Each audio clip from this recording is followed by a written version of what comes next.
Perkembangan teori manajemen terus mengalami evolusi seiring dengan perkembangan dinamika bisnis dan teknologi. Setiap dekade membawa pendekatan baru yang bertujuan untuk meningkatkan efektivitas, efisiensi, dan daya saing organisasi.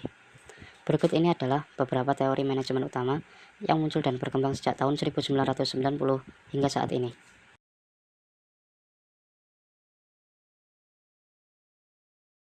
Yang pertama, manajemen berbasis nilai. Teori ini berkisar pada tahun 1990-an. Teori ini mendorong perusahaan untuk memaksimalkan nilai bagi pemegang saham dengan mengarahkan strategi dan keputusan berbasis nilai, menekankan pentingnya penciptaan nilai jangka panjang. Yang kedua, manajemen pengetahuan. Teori ini ada pada akhir tahun 1990-an hingga awal tahun 2000-an. Manajemen pengetahuan adalah mengelola pengetahuan organisasi untuk meningkatkan inovasi dan kinerja, mencakup pengumpulan, distribusi, dan penggunaan pengetahuan secara efektif di dalam perusahaan. Teori yang ketiga adalah teori jaringan manajemen. Teori ini ada pada tahun 2000-an. Teori ini menganalisis struktur dan dinamika hubungan dalam dan luar organisasi.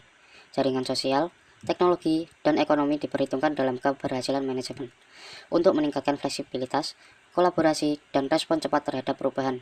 Fokus pada tim kecil, komunikasi terbuka, dan literasi. Teori yang keempat, manajemen berbasis bukti. Teori ini ada pada tahun 2010-an. Teori ini merupakan keputusan manajemen didasarkan pada bukti empiris terbaik yang tersedia, mengurangi pengambilan keputusan berdasarkan intuisi atau tradisi.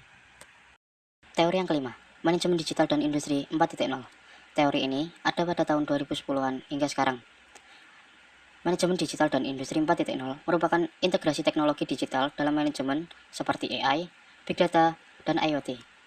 Industri 4.0 membawa otomatisasi dan analisis data sebagai faktor kunci dalam meningkatkan produktivitas. Untuk teori yang terakhir adalah manajemen berkelanjutan. Teori ini ada pada tahun 2010-an hingga sekarang. Teori ini berfokus pada pembangunan perusahaan yang mempertimbangkan dampak lingkungan, sosial, dan ekonomi, menekankan pentingnya bisnis yang bertanggung jawab secara etis dan berkelanjutan. Dari beberapa teori yang telah disampaikan, dapat diambil kesimpulan bahwa perkembangan teori manajemen dari tahun 1990 hingga saat ini menunjukkan bahwa bisnis harus terus beradaptasi dengan perubahan teknologi, sosial, dan ekonomi. Pendekatan yang fleksibel, berbasis data, dan berkelanjutan sangat diperlukan untuk memastikan keberhasilan organisasi di era yang semakin kompleks.